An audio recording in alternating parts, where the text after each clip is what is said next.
edition of World Crisis Radio. This is Webster Tarpley speaking to you from Washington, D.C.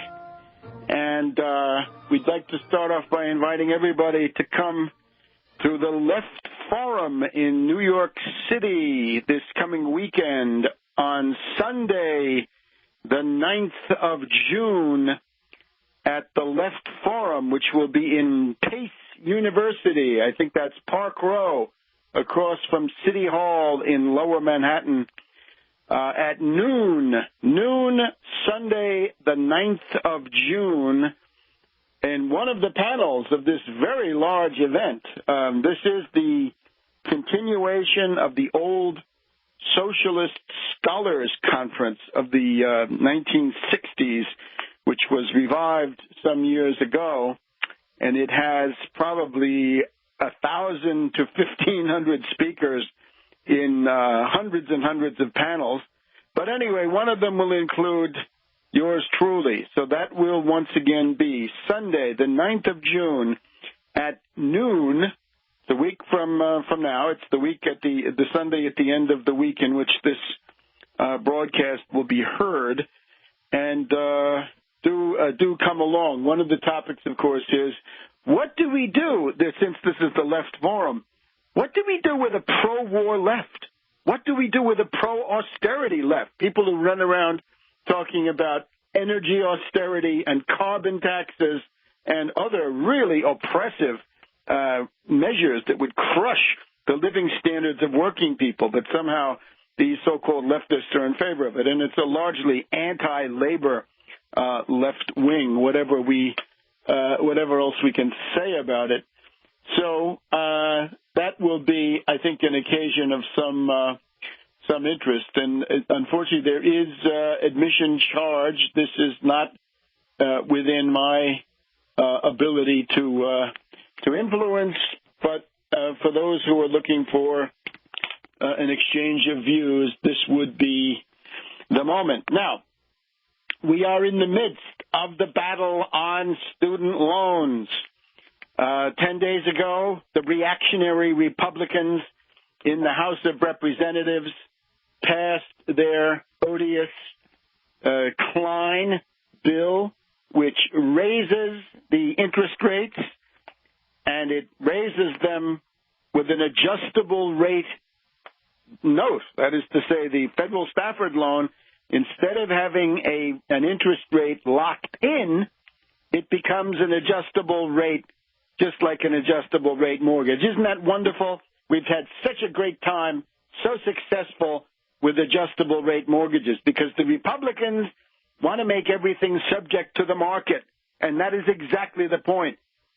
The education of the younger generation is too important to be left to the vagaries and the uncertainties of the market. It's got to be guaranteed, and markets guarantee absolutely nothing except corruption, manipulation. Remember the LIBOR scandal in London. We still haven't really gotten to the bottom of that.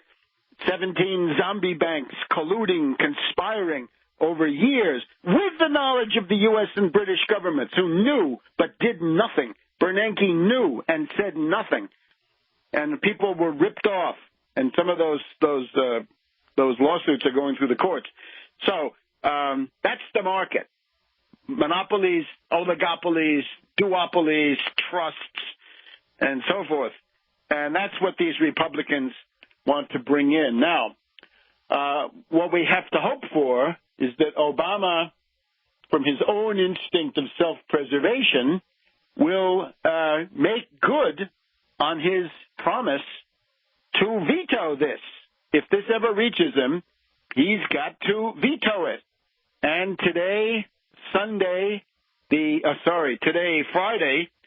31st of May, we did have a Rose Garden photo op and event with Obama coming forward and calling on the Congress, first of all, to prevent the scheduled doubling of the Federal Stafford loan. Remember the one that Ron Paul voted for? That was little Ron's thank you. The leprechaun thanked his devoted followers, the duped, pathetic college students who supported him. Some did. he thanked them by saying, let's double the interest rate on you, kiddies, because that's the Austrian school. So today Obama appears with a dozen or so students behind him and talks about the interest rate, which will go from 3.4% to 6.8% on new Stafford loans issued after July 1st. So Obama says higher education cannot be a luxury for a privileged few. That's exactly what the Republicans want. They say back to the 1920s where college is reserved for the rich. And all of their arguments really are a cover, a cloak for that. And Obama talks about his own story with student loans. Only 9 years ago, Obama and Michelle paid off their student loans, which cost more than his mortgage. We won't get into that on his lot that he bought from Resco. We'll leave that one alone. That's all written up in Obama, the Postmodern Coup, The Making of a Manchurian Candidate, and Barack H. Obama, the unauthorized biography, where he said that was a boneheaded financing deal. Yeah, it was, Obama. But anyway, you know, getting Obama impeached or indicted or whatever, that won't do anything. Better to force him to do things in his somewhat weakened condition. So Obama in 2012 campaigned in not letting the interest rate double, and now he says he wants to put through his method, which is it's not quite as bad as the Republicans, but it's no bargain, and it's the rate on the 10-year Treasury note plus about 1%. So right now it would be about 3%. So if it's 3.4%, it would just about stay the same, give or take a few points. Obama might be slightly less than what it is now, but then it might go up. The difference with Obama is that once you've bought the loan, then you've locked in the rate. So the Republicans are going with the Klein proposal. We'll talk about this in a minute. Obama says the House bill isn't smart and isn't fair, and Klein eliminates safeguards for lower-income families. Several Democrats have offered their own plans. Hey, how about hearing about the Elizabeth Warren and John Tierney bill? Not mentioned here in this wire service article. So Mitch McConnell says, these are just a few points. It doesn't really matter. Here's what McConnell says, right, the plutocrat. With the president and congressional Republicans in agreement on the need to provide a permanent reform to address the increase in interest rates on new student loans, no one should be fooled by today's campaign-style event at the White House. House Republicans have already passed legislation which would prevent a rate hike. That's a lie. And Senate Republicans have proposed a solution similar to the one Obama himself called for in this year's budget. Here's one issue where the two parties can and should find quick agreement. No, because the platform the American people want is the Elizabeth Warren plan, 0.75% interest rate. And who's financing that? The Federal Reserve System, for the first time in decades and decades, is being forced to cough up the credit, cheap, subsidized federal lending, not federal spending, not federal borrowing, not federal taxation, but federal lending using the inherent credit-creating power of the Federal Reserve System for the public good, that thing called the general welfare that I do find twice in the Constitution, which no Austrian has ever been able to explain to me. They always tell me what it doesn't mean, but they can't tell me what it does mean. And then we have Boehner. He says, these differences are so small. The difference between 0.75 and 8.5 is a hefty difference. So it's time to fight for Warren, Tierney, and brush aside these reactionary Republicans who are on the defensive on this issue, as you can hear from McConnell's verbiage. Back in a minute.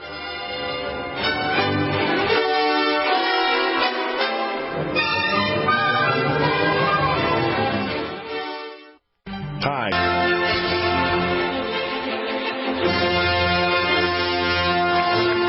Welcome back to World Crisis Radio, the May 31st, 2013 edition. And a reminder, please come to my speaking engagement in New York City at the Left Forum New York City, Lower Manhattan, Pace University, Park Row, across from City Hall. This will be Sunday, the 9th of June, from noon to 2, a panel. And then, of course, it can go on in other forums. That would be a panel at the Left Forum, and it will be a strategic briefing on a number of issues. Part of it, of course, is the need to sweep aside the discredited, tired and discredited so-called leadership of Noam Chomsky. I think he'll be speaking at this event, and other left liberals who have failed. They have struck out, and it's time to push them aside. Right? Whatever their merits are, they belong in the past, and now we have a new perspective. We'll be talking about that in this program. The new 1936, which is not a household concept yet, but it may well become one. So the immediate focus remains in the waning time now of the academic year, but with some commencement still destined to go on, the Warren-Tierney bill. And the Republicans, I think, are at least rhetorically running scared. We just heard from McConnell in the Senate, and Boehner in the House says the differences are so small, with time so short, and the differences between our proposals so slight. Today's event was misguided. This is Obama's Rose Garden event. Deeply disappointing. A president who promised young people who would reject petty partisanship today practiced it himself. If he really wants to shield students from higher rates, he should work with his former colleagues in the Senate and act. That's what our students deserve. Now, the problem with the Republicans, and this is a severe problem for them, they cannot defend, they cannot justify this Klein bill in the specific terms of what it means to be a student and the amount you have to pay and student loan burdens and everything concrete. The more specific you get, the more they're lost. And I talked about this last week when they had the debate on the House floor.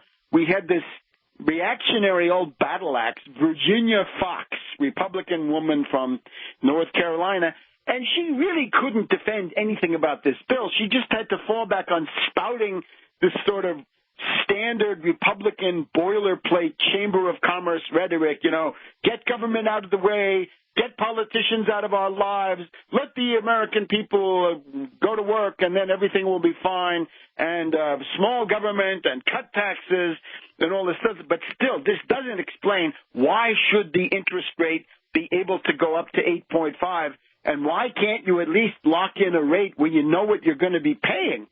And we heard this again now this morning. This was a pathetic example, and we want to cite it because it did, at least the Warren bill finally got mentioned, although with very little detail. This is MSNBC this morning, 9 to 10 a.m. Luke Russert, right, the successor, who inherited his father's job. I guess that's how he got there. So he's interviewing Congressman Luke Messer, M-E-S-S-E-R. Mackie Messer, the knife. Mac the knife. So here's Luke the knife. Luke Messer, Congressman, Republican from Indiana.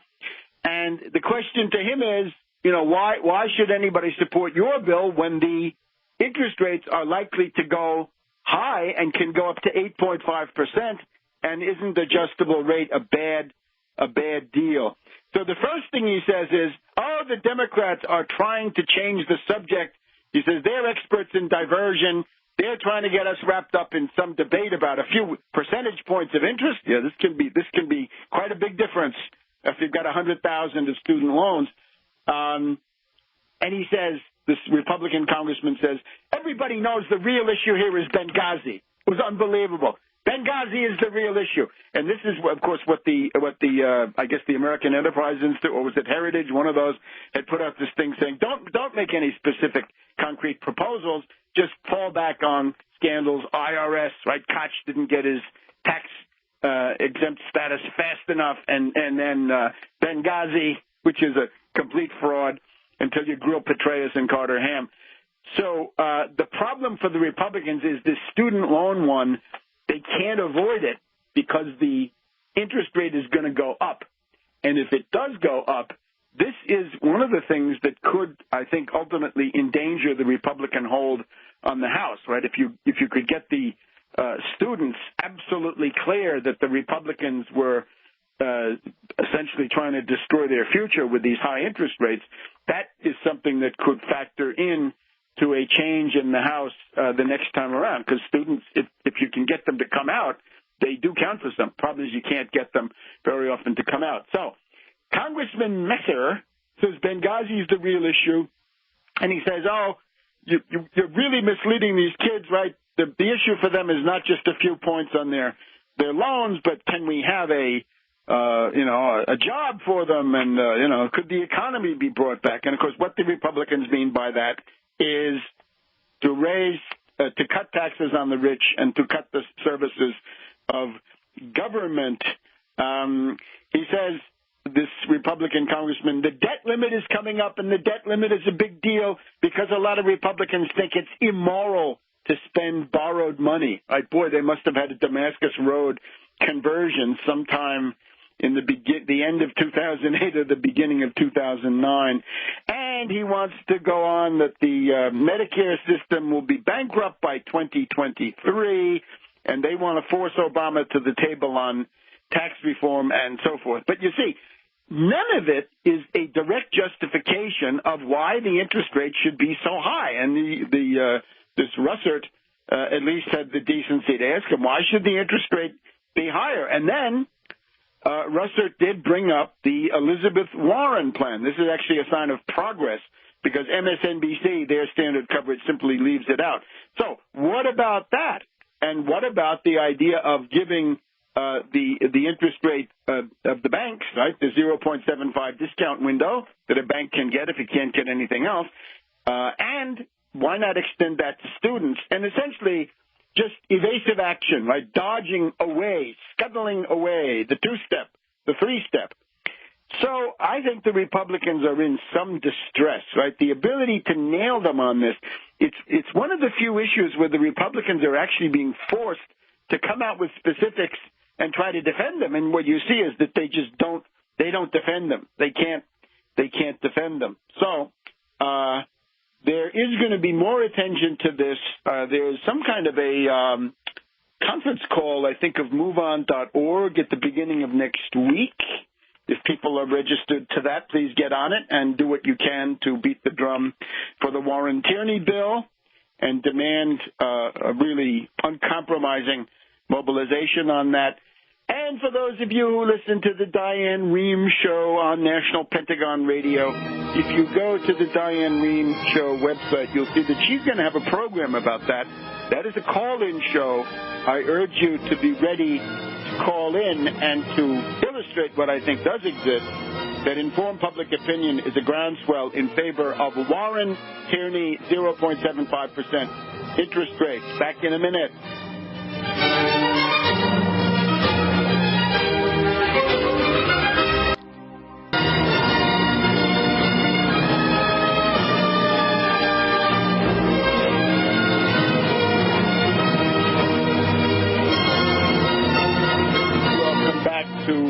World Crisis Radio, the May 31st edition. Once again, Tarpley, part of a panel at the Left Forum, Pace University, New York City, at noon on Sunday, the 9th of June. That's this coming weekend. Wide-ranging strategic discussion.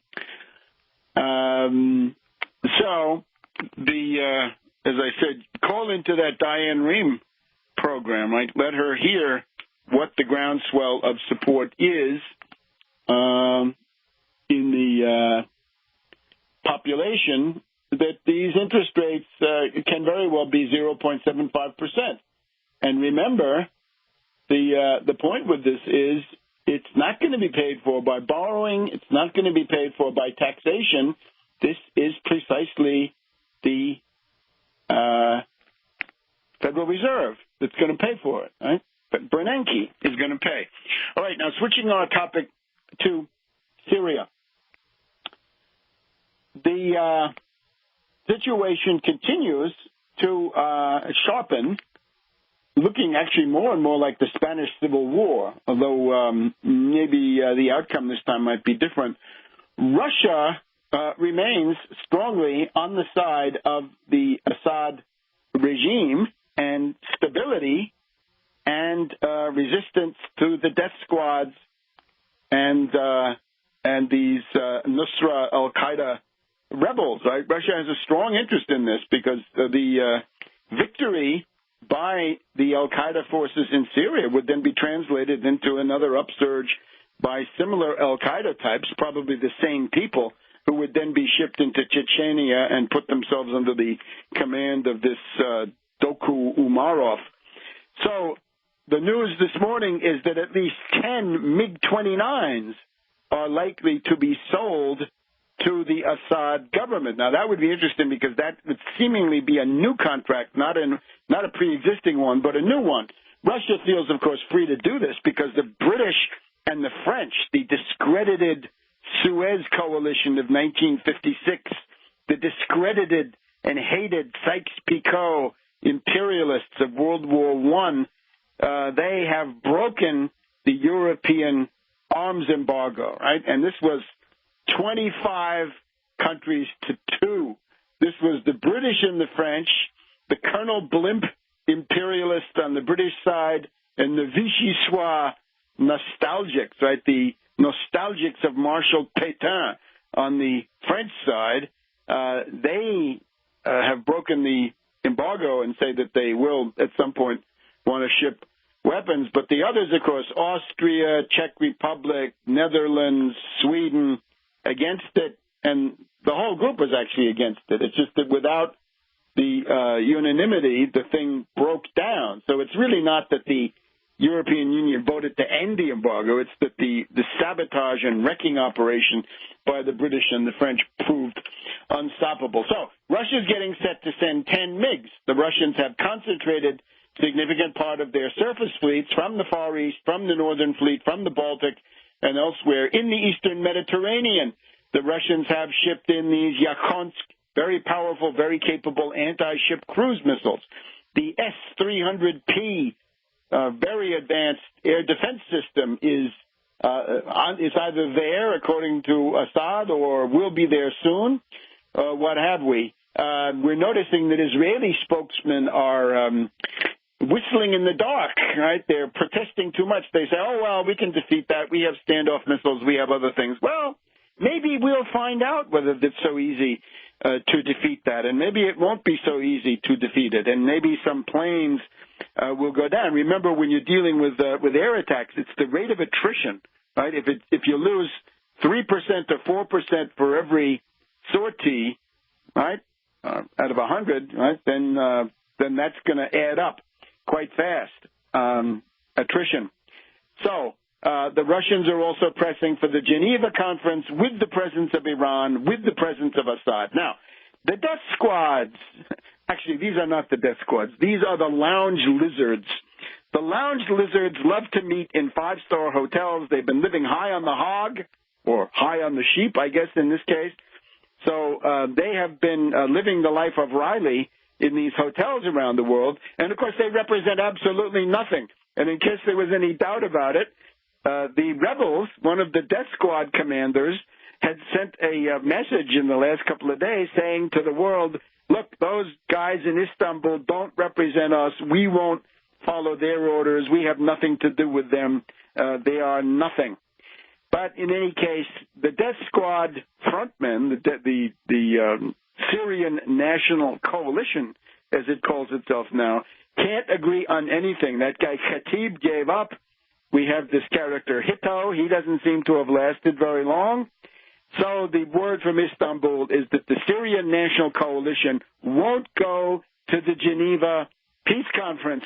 So they can't agree on anything, except that they want to stay in five-star hotels.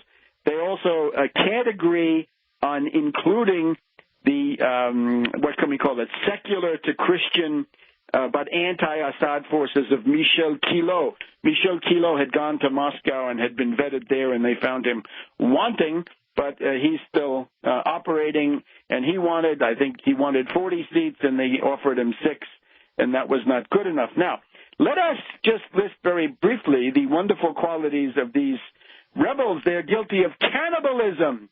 one often thought in these Istanbul hotels, right, well, if you guys can't agree, why don't you try cannibalism as a solution, right? That seems to be the coming thing. Cannibalism, summary execution. We have films of a dozen or a smaller group of 3 or 4 Syrian soldiers who are being executed. That is a Nuremberg crime. For that, the Nuremberg noose is waiting for the people who did that. Kidnapping United Nations peacekeepers, especially from the Philippines, on the Golan Heights. The Austrians are also on the Golan, and they say to the British and French, look here, if you become parties to this conflict by openly arming those death squads, then the Austrian forces cannot stay as peacekeepers on the Golan. The use of chemical weapons. We have 2 cases now. We have one case where Carla Del Ponte of the United Nations says the death squad terrorist Nusra Qaeda rebels use chemical weapons. And now we have a Nusra unit caught on Turkish territory with poison gas, with chemical weapons. How interesting that the breastfeeding and the tub thumping of the NATO aggressors and their Israeli auxiliaries, how interesting that this has died down now that it's clear that the death squads are the ones using this stuff. The U.S. is not interested. Oh, and then, of course, killing journalists, killing women. How about killing a woman journalist, right? This the correspondent of Al-Ikhbariya television, Syrian pro-government television channel, killed by a sniper. And this just goes on and on. This is the negation of civilization. This is the war of all against all. When Hobbes wrote about bellum omnium contra omnes, he was thinking of the Syrian rebels. They kill each other. They fight among themselves. Half of their effort, easily, is killing each other. The siege of Qusair goes on. It looks to me like the place has been enveloped. It is encircled. This is now a battle of annihilation. The fighters that are caught inside are not going to make it, right? This is what we, in Second World War, was eine Kesselschlacht, right? This is a Kessel. This is a battle of encirclement. It's a pocket which is now being reduced, and that takes a while, but it's inexorable. And, of course, if the rebels are stupid enough militarily to think that what you want to do is to send more death squads into the pocket, then they will inevitably be wiped out as well. So that is the current situation regarding Syria. Back in a minute on World Crisis Radio.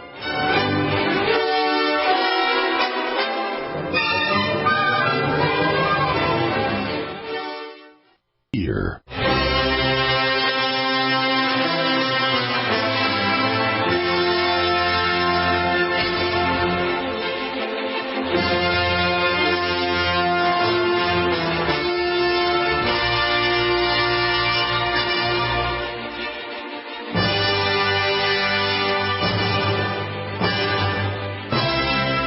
Welcome back to World Crisis Radio, the 31st of May.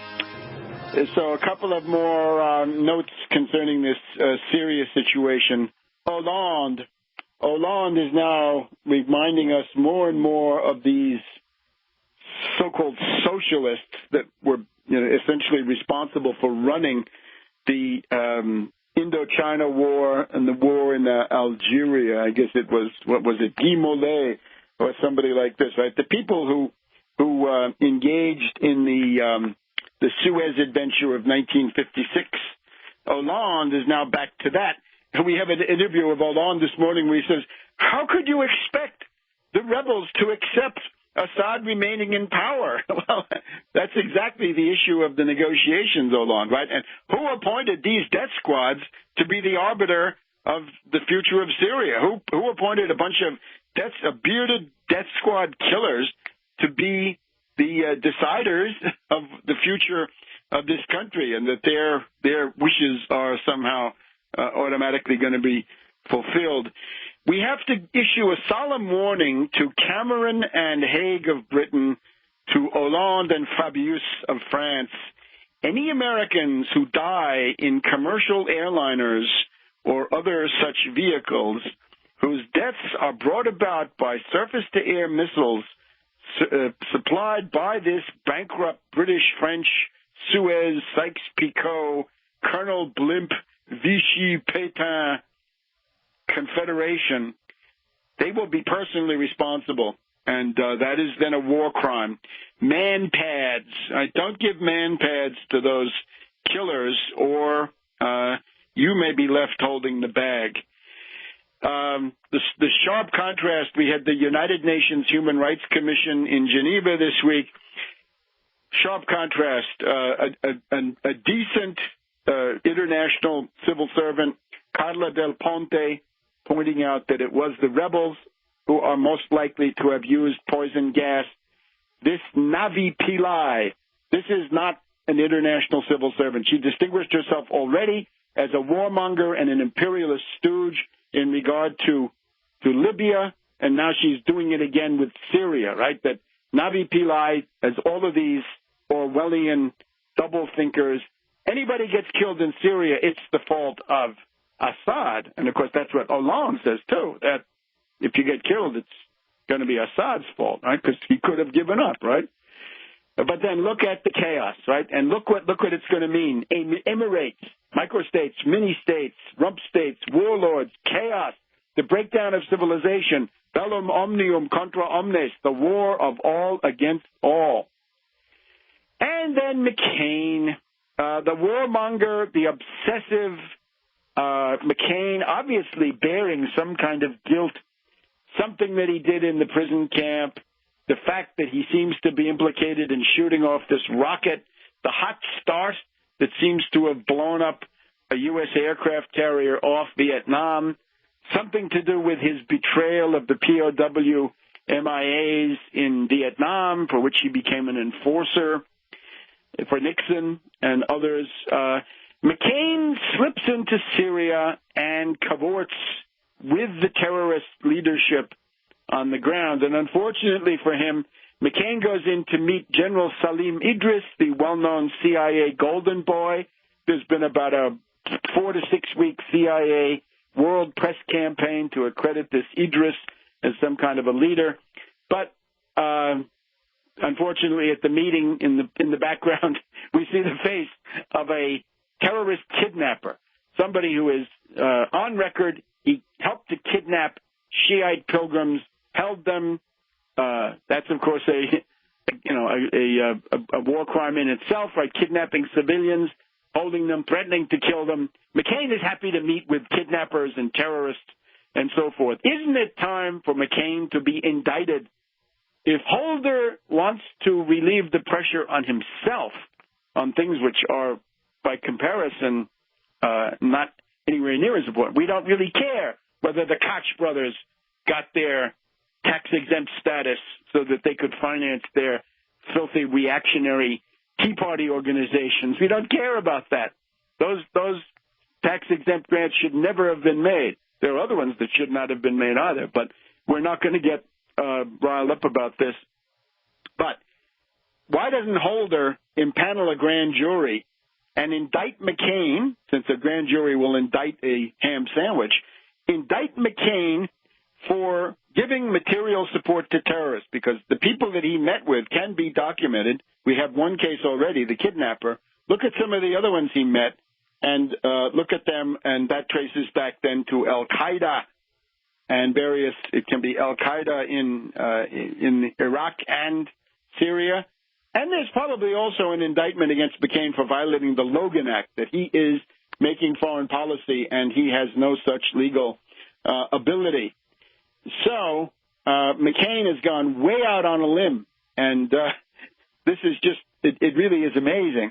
And he's going to tell you that the issue is the IRS. No, I think the issue for McCain is likely to be material support for terrorism. And remember the bottom line.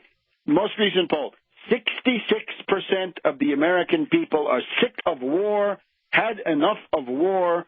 2/3 of the American people say, no thanks. Take your warmongering someplace else.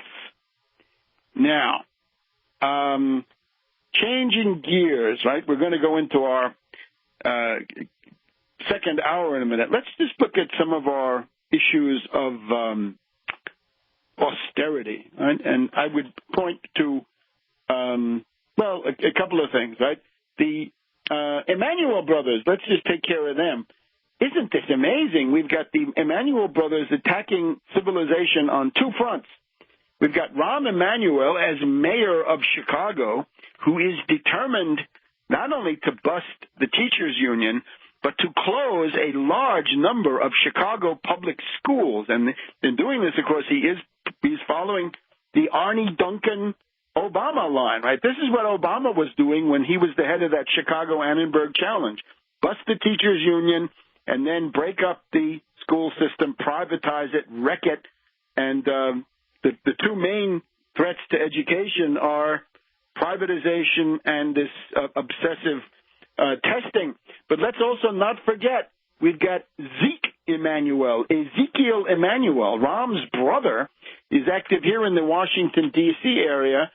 There is a new method of treating cancer. It is called proton therapy. I think proton beam therapy, very promising for various kinds of cancers, but inevitably, at the beginning of its application, rather expensive. Ezekiel Emanuel is described as up in arms. Who's paying this guy? Is that all he's got to do? Why doesn't he get a life? Obviously, somebody's paying him to be up in arms, right? Some austerity ghoul operation. And he's out there saying that there should not be two proton therapy centers established in the Washington, D.C. area. One of them is going to be at Sibley Hospital here in the District of Columbia, and one other. The argument is, oh, well, it's too expensive. It's not worth it. And, of course, there's one in Baltimore at Johns Hopkins University. Yes, but that's quite a ways away. And if it works, we want it. This is the way you actually save money, is by taking the most modern treatments that can become cures. And with that, you can save money without violating the Nuremberg Code. So I'm afraid that these two brothers have exposed themselves as definitely antithetical to most concepts of civilization. The other thing that's going on in the background, here's another area where the reactionary Republicans are being forced to get specific. That is the Farm Bill, and particularly the SNAP, Supplemental Nutritional Assistance Program, food stamps. This is 50 million Americans live on this. It's about $1.50, give or take, per person per meal. And the Republicans are planning to cut $20 billion out of this over the current fiscal year, the coming fiscal year, 13 to 14, FY14. They want to cut this, and this has got to be stopped. We'll have a few more things about this in just a minute on World Crisis Radio.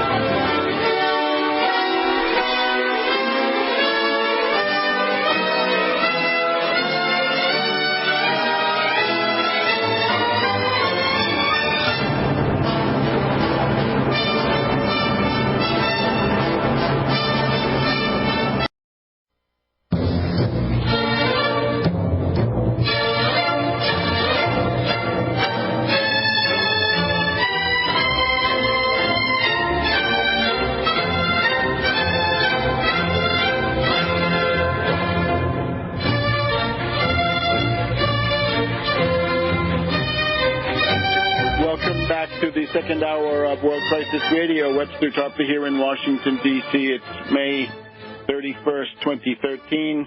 Do stop by Pace University, New York City, this coming Sunday, the 9th of June at about noon. Panel with yours truly in the context of the Left Forum, which is a large event. Admission is charged, but there is then the ability to take a look at quite a few differing speakers, right? About 1,000 to 1,500 of them, I believe. So the Hunger in America story is that the Republicans are determined to carry out literally killer cuts, genocidal cuts in the food stamp budget. And the Democrats are essentially inclined to go along with at least part of it. And this has now been pointed up. The focus is on this because of a new report. The International Human Rights Clinic at the New York University School of Law, this is entitled Nourishing Change, Fulfilling the Right to Food in the United States. And it is a right. It's not yet in the Constitution, but it is undoubtedly a right and was recognized as a right by Franklin D. Roosevelt in the Economic Bill of Rights, the freedom from want provision of the Atlantic Charter in the State of the Union Address, January 1944. In other words, defeat fascism on the battlefield, and one of the benefits, in addition to the GI Bill, owning a home, going to college, is the right not to starve. That sounds quite radical, I guess, to some of these Republicans.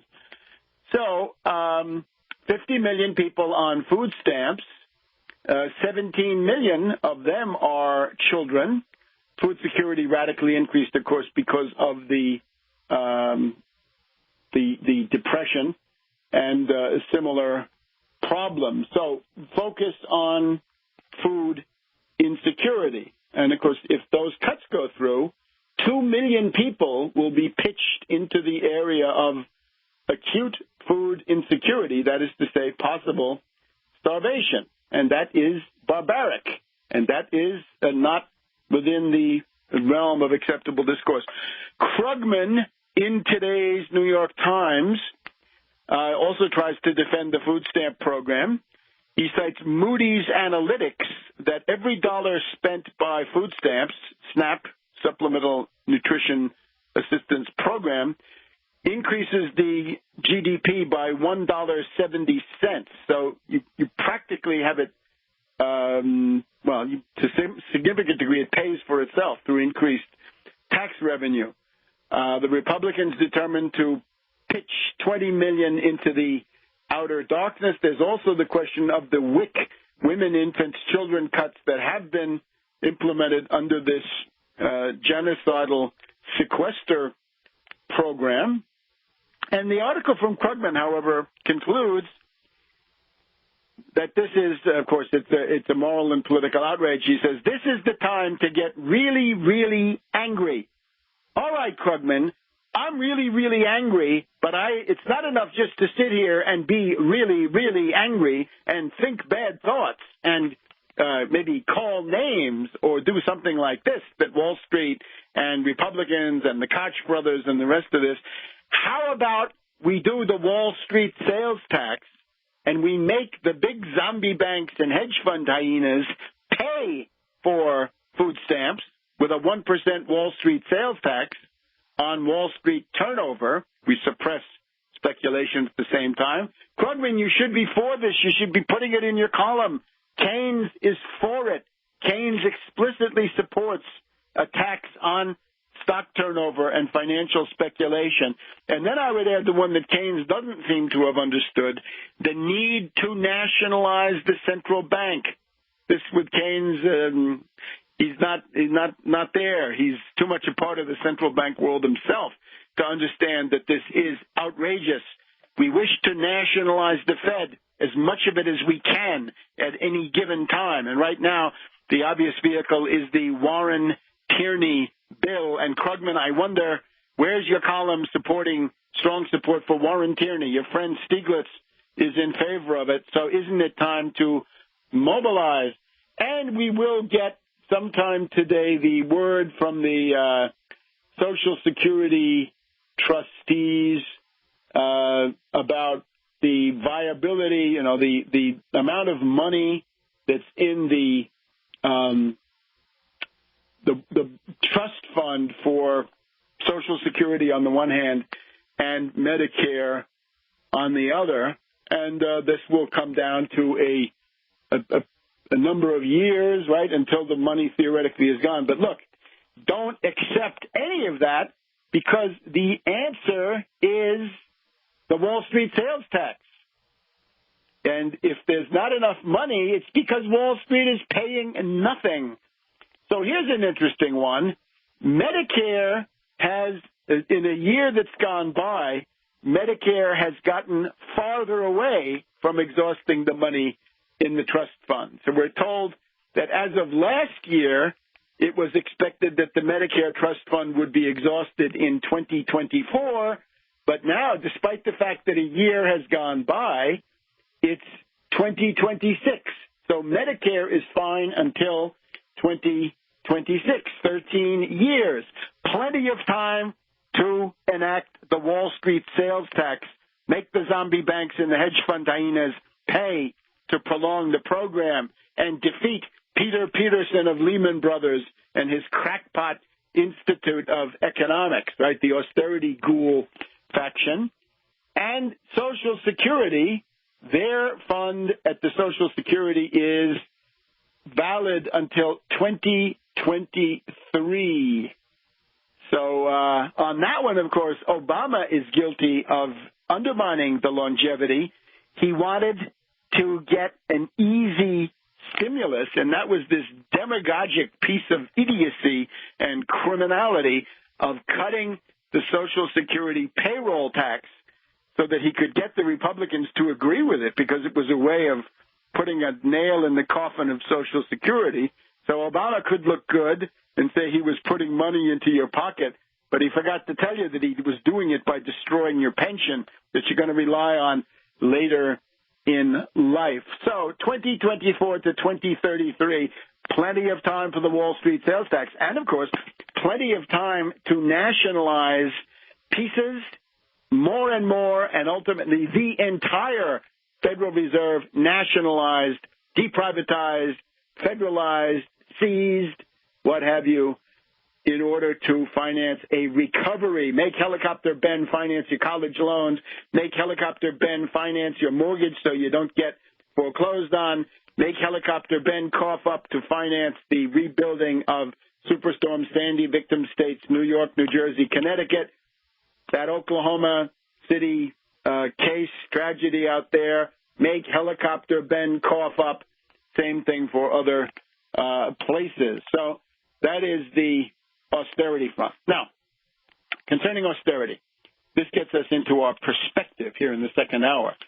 We're looking at the question of a new 1935 to 1936. We're trying to look into the future, talked about this briefly last time, to try to see if we can learn from the parallels of the last depression and the sort of the repertoire of themes of the last depression, right? Strictly avoiding any mechanistic applications, or at least trying to, but trying to get an idea of what might come next. And one of the things we can certainly say is, in Europe, the credibility of austerity is way down. We just had a meeting of the European Commission this week, and what we found is that these gangsters, these criminals like Barroso and Olli Rehn, can't ride the full genocidal austerity attack that they wanted to. They're having to pull back. They're having to make cosmetic changes, minor alleviations, minor adjustments, and this may have an implication for mass struggle. That's our topic in the next segment.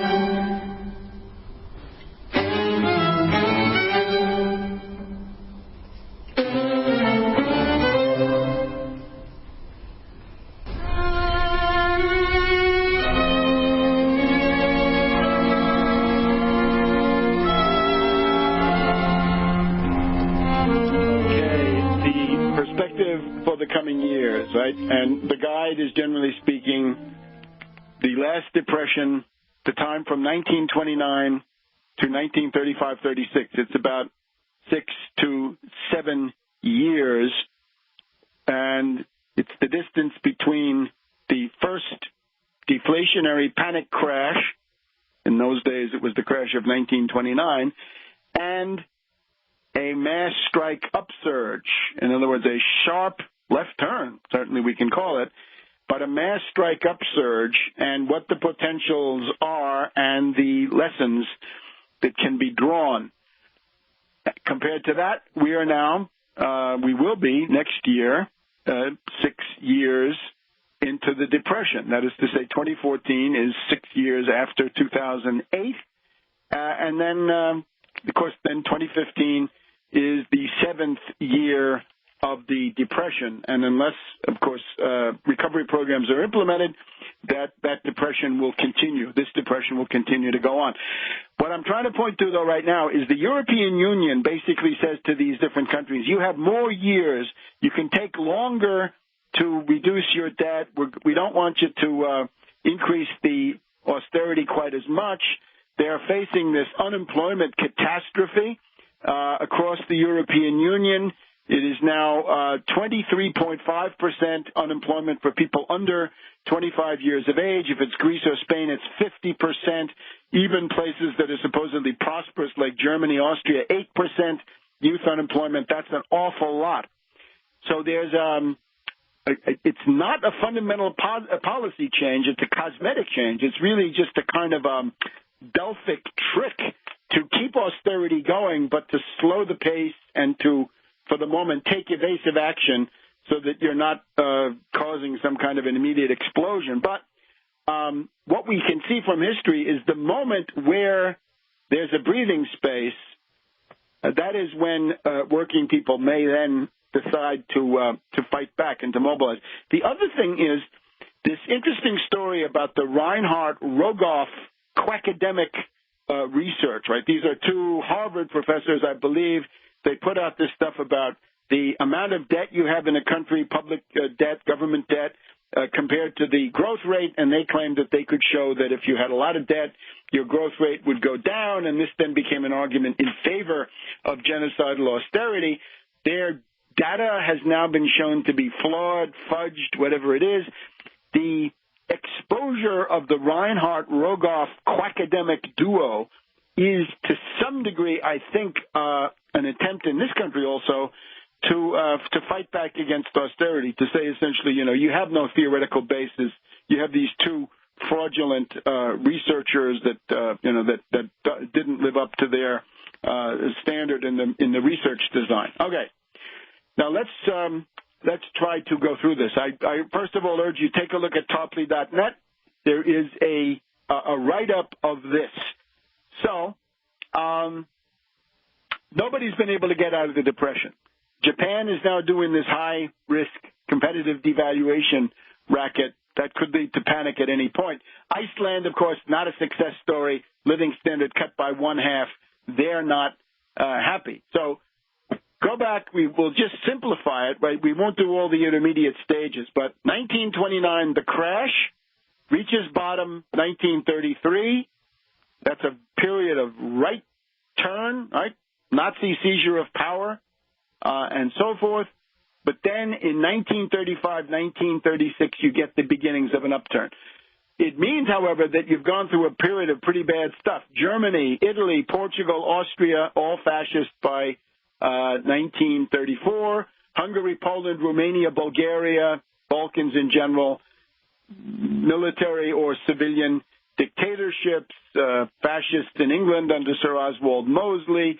And this interesting moment we talked about France, the monarchists, the reactionaries, and fascists coming up with an armed assault on the Chamber of Deputies February 6, 1934. That would have been the march here on July 4th, but the word now is that Kokesh has backed down and is calling for marches in 50 state capitals, which I would think is going to go off like a wet firecracker. But in 1934, remember that attack on the Chamber of Deputies was enough to bring about the fall of the Daladier government, the coming of Doumergue, and get Marshal Pétain, the top French fascist, into the government. So the idea then is 1935, 36, we get an upsurge. And this has three components at that time, right? The first is February 1936, the Spanish Popular Front, the socialists and communists get together. Even the anarchists are convinced to stop their usual sabotage operations and join in. And that led to a government which could have carried out a land reform and implemented workers' rights. Unfortunately, then in July of that year, the fascist Franco comes with his army from North Africa with a coup d'etat, and the Spanish Civil War begins. Now, the question then is, was the strategy and program adequate to win the Civil War? The answer is no. Reasons for that will be forthcoming. However, in France, around the same time, the same sort of idea. The socialists and the communists and the radical party finally decide, they're impressed by Hitler's seizure of power, they're terrified, they get together. So in May and June of 1935, they begin to score successes, and in 1936, in May, they win the elections, and the French workers then go out and occupy every factory in the country. And they do win some demands: 40-hour week with no reduction of pay, 2 weeks paid vacation, end to unrestrained hire and fire policies, which we have in the U.S. today, wage increases. The socialists wanted the nationalization of the Bank of France, but the communists, vainly hoping that the French bourgeoisie would support Stalin, said, no, we won't make them angry. We won't do that. That's a big lesson. Get control of the central bank or you will face defeat. And that's for all those leftists who just don't have anything much to say about the question of the Federal Reserve. In the U.S. in 1936 is basically two things. Number one, the sit-down strike in Flint, Michigan by the United Auto Workers, end of 1936 into 1937. Fisher Body Plant, Flint. Roosevelt refuses to send in federal troops as strikebreakers. So in February 1937, General Motors has to recognize the UAW as the collective bargaining agent for the workers. The UAW goes from 30,000 members to 100,000 members. By the end of 1938, it's 500,000 members in the UAW. The labor movement can reconstruct itself pretty much out of nowhere anytime. And you also have the Remington Rand strike, one in April 1937. So one more element than that. We'll be back in a minute on World Crisis Radio.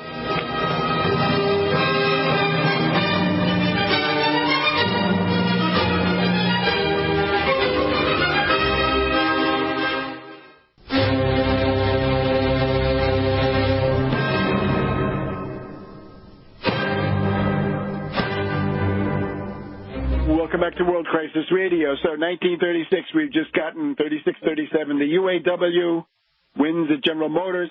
United Steelworkers trying to get organized. The United States Steel is so afraid that their factories are going to be occupied too that they preemptively say, okay, we give in. The Steelworkers Union can represent our workers, and then the Remington Rand strike is also won. And all of this then is the prelude to Roosevelt's most radical campaign, the 1936 one, which rides a wave of sit-down strikes and other labor actions. He comes into Madison Square Garden at the end of the campaign, and he says, government by organized money is just as dangerous as government by organized mob. Never before in all our history have these forces been so united against one candidate as they stand today. They're unanimous in their hate for me, and I welcome their hatred. And the place went wild. So what you have to understand from this is the necessary synergy, the election campaign and the strike and the mass action and the street demonstration. This then gives rise to a very large number of labor struggles, 47 sit-down strikes in March 37, 170 sit-down strikes April 1937, 52 sit-down strikes in May 1937, Chrysler plants, hotels, lumber yards, meatpacking, laundries, department stores. Everybody occupies their workplace and get their union recognized. This could happen at any time. Don't give up. People may lie down and play dead for decades, and then all of a sudden it's intolerable, and they come back. So what are the things we can see right now? First of all, anytime a regime is defeated in foreign policy adventure, that stimulates people to rebel on the inside. Example, 1905, Russia, Tsarist government in war with Japan, humiliating defeat. That creates the Russian Revolution of 1905. The Tsar is weak. We can take him. Let's have a go at the Tsar. Same story here. If the death squads in Syria are wiped out, if the NATO, U.S., Israeli position in Syria collapses, at that point, get ready for a strike wave in Europe and to some extent in the United States. We've also got to watch Putin. This is now the key to supporting Syria, right? We're still looking for that backdoor deal that the Boiling Toads told us about. Still haven't seen it. Haven't seen any démenti from them either. But Putin and the BRICS are offering resistance, and the BRICS Development Bank, Brazil, Russia, India, China, South Africa, is an alternative to the International Monetary Fund. They need to go into Egypt and essentially kick NATO and the U.S. out by offering a better deal. I would stress very much the role of Pope Francis, the Argentine Pope. Here's a Pope from the favelas of Buenos Aires, the slum neighborhoods. This is a huge polemic against the power of money. He says money has to serve, money cannot rule. He's against austerity policies. He's against plutocracy, against the International Monetary Fund, European Central Bank. All of that is mortal sin, according to Francis. So he's working on an encyclical letter. This will reassert a militant Catholic social doctrine against neoliberalism, monetarism, globalization, and that, I think, will increase the level of struggle, especially in Latin America, especially in Southern Europe. Right? The entire theoretical justification of the recent decades will be wiped away. In the United States, we got the younger generation under $1.1 trillion of student loans. The Republicans say they want to jack that up, the interest rate up to 8.5%. In theory, Obama a little bit less, but not a whole lot less, and the struggle then for the Elizabeth Warren Tierney bill, 0.75%, 90% less interest. And you can see the hysteria of the Washington Post. They are, of course, the house organ of the Federal Reserve System. In Greece, the reactionary Samaras and his new democracy regime, brutal austerity, their days may be numbered. So that also may lead to new elections. And if Syriza wins those elections, that would then focus international attention once again on the important positive qualities of Syriza. Beppe Grillo this week is in a psychotic meltdown. He's totally discredited. It's very interesting. Let me just quickly cite an old veteran of the P2 Lodge, what they call a faccendiere, an operative, yes, Luigi Bisignani, member of the P2 Lodge. He says, look, Grillo is created, supported, run by CIA, State Department, Soros, and Goldman Sachs. Why? To destroy the euro and to wreck the European Union, because that's the Anglo-American policy. Now, I would say there's a bunch of petty bourgeois professors in Germany who don't seem to be able to figure this out, that the attack on the euro comes from the U.S. and the British in the name of the dollar and the pound, and they want to destroy the euro. And therefore, what you've got to do is fight on two fronts. One front is to take over the European Central Bank, issue credit to create 40 million plus new jobs in infrastructure and other areas, but at the same time fight against the destabilization of the euro. That's a little bit more complicated than the sort of idiot populist slogans these people have been spreading. There's a new thing called Alternative für Deutschland.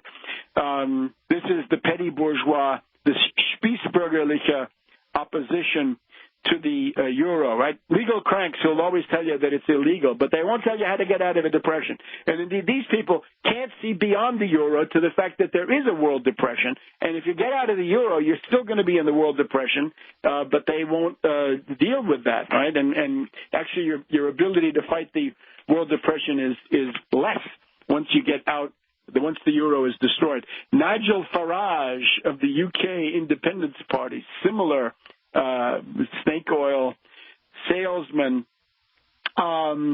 you can look at other things, right? There are any number of other factors that might begin to play a role in this. But now the question is hegemony. Who will determine the mode that you go into when this upsurge arrives? Is it going to be the continuation of Occupy, where you're occupying for nothing and you have no demand and anarchists run the show? No. That won't work. Can it be Noam Chomsky, an anarchist, the situationist of Adbusters? No, no, no. You've got to have organization, leadership, program, and strategy. Specifically, see beyond the euro to see the world depression if you're in Europe. International organizing is essential. The European Central Bank is an international institution. You can't fight that country by country. You can't fight that Italy only, Germany only, France only. It's just elementary. How dumb can you get? Unity of action, right? In those days, it's the socialists and the communists and the anarchists, if you like. Today, it is more like Syriza. You've got to get a dozen different components in each country or something like that, depending on the country, together. So some kind of unity of action. So that's the united front against austerity here in the United States. You've got to seize control of the central bank, and that means the European Central Bank, the Federal Reserve, and the Bank of England if you expect to get anywhere over there. There has to be a clear anti-austerity line. No carbon tax, no cuts in standard of living, no cuts in entitlements, right? Not for the Socialist International, not for the European Commission. No way. You've got to use elections and mass action. You cannot be under the control of anarchists. And look at this, Grillo, Farage, the Alternativa, and the Green Party. They're all discredited, at least in their current mode, although pieces of these can be then recuperated. And watch out for the libertarians, because you see where that stuff leads. Back in a minute on World Crisis Radio.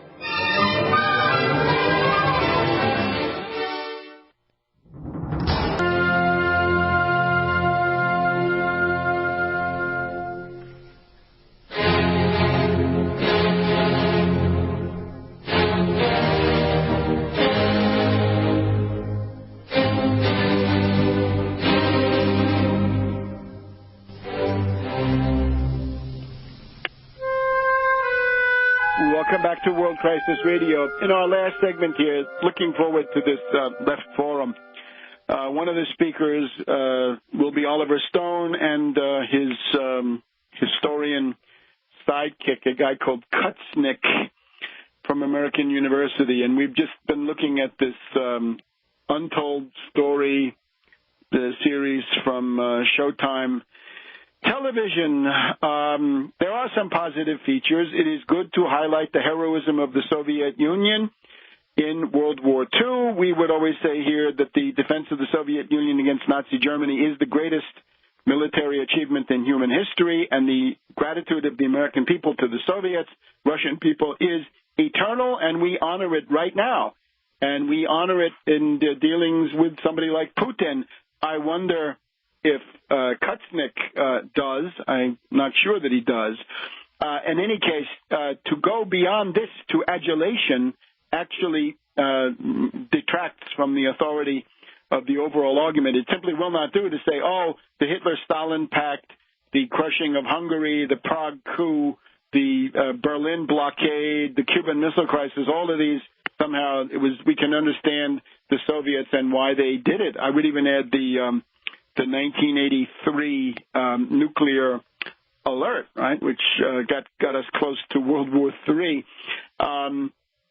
At the same time, it's good to highlight somebody like Henry Wallace and the role of Sidney Hillman and Philip Murray. At the same time, we have to ask, how was this defeated? Did Wallace make mistakes? And in particular, what was the role of British intelligence in this? And this, I guess, puts us right to one of the principal problems of this. The overall series is deeply disappointing, and I'm not blaming Oliver Stone. He's a movie maker. I'm blaming Kutznick. So afraid of being a conspiracy theorist that what he gives you is essentially the establishment version of history with the signs inverted. It's typical of people who are in the kind of William Appleman Williams or even Howard Zinn traditions that this should be so. What is missing in this is the heroism of Franklin D. Roosevelt. The overall series pays very little attention to domestic policy. Therefore, the radicalism and the heroism of the New Deal is hardly included. And what is left out? There's nothing about the attempt to assassinate Roosevelt in 1933 in Florida. There's nothing about the 1934 to 35 Morgan coup. There is nothing about the 1937 planned coup of Van Horn Mosley. Nothing about the 1942 coup planned by von Siatsky and his Russian emigres, Russian Nazis. And nothing then about the poisoning, the assassination of Roosevelt between 1933 and 1945, which is some combination of the Russian woman painter and the British security coordination of Sir William Stevenson, the man called Intrepid. There's none of this. Rather, what we seem to have is a grudging acceptance of Roosevelt. The positive stuff seems to be transferred over to Wallace. The problem is Roosevelt was the guy who had to take responsibility for winning and make those compromises, because that's what it came down to. Remember, the U.S. government after June of 1940 was a coalition government with Republicans in the government, and this gets us to one of the grave weaknesses. This series attempts to rehabilitate Colonel Henry Stimson, General George Marshall, by extension, Robert Lovett and John J. McCloy. The Stimson-Marshall clique in the War Department is one of the main forces of evil. I will be showing in some months now the role that they had in bringing on Pearl Harbor. They are up to their necks in arranging Pearl Harbor. That is, arranging it as a U.S. defeat to weaken and embarrass Roosevelt. The concentration camp incarceration of the Japanese Americans is McCloy. The dropping of the atomic bomb on Japan is Stimson. Instead, this series seems to want to demonize General Leslie Groves. Sure, demonize him all you want, but he is working for Stimson. So the attempt to defend Stimson against McCulloch and other Truman biographers is grotesque. We don't need to defend these Wall Street figures. This gets us to the general question. Who is the enemy? What is wrong with American history? My answer is very clear. What's wrong with American history is the City of London and Wall Street. That's the enemy. This clarity is sadly lacking in this series. It's just not there. And therefore we're left with, I don't know, problems. What do we conclude, really? What is the problem? Is the problem the American people? Is it human nature? Is it man's fate? Is it the Republican Party? What is it? It's the financiers. And again, it's simple. Fight bankers. If you're not fighting bankers, you're spinning your wheels. And that goes, you can project that back a long, long way. So Stimson and the imps of Satan, these are bad people. Another methodological problem. Is the U.S. presidency really a powerful office, or is the president usually a puppet? Let's take the case that occupies much of this series. Harry S. Truman. This is a puppet. He is one of the best documented puppets that we have. We have Clark Clifford telling us how Truman was manipulated, run on domestic policy, and between Dean Acheson especially and Averell Harriman, we learn how Truman was run in terms of international policy. It is not enough to blame this on Truman and then Jimmy Burns of South Carolina. You've also got to look at the control mechanisms, right? The Pendergast indictability of Truman, his past in the Ku Klux Klan. Somehow that doesn't come out. So Truman cannot be seen as an independent force. He is definitely a creature of these Wall Street forces, which this series is determined to defend. And the dropping of the atomic bomb, once again, is Stimson. He ran the project, and that is what Groves means when he says Truman just had to not interfere, and we went ahead and did it. Anti-Americanism, up to a point, fine. For the right reasons, it's okay. You need it. But what about when the United States does something good? For example, MacArthur in Japan. This is a tremendous step forward in history. The introduction of a land reform, the introduction of trade unions, the rights of women, the abolition of the House of Lords, the abolition of titled nobility, the renunciation of war as an instrument of policy. None of that seems to get involved.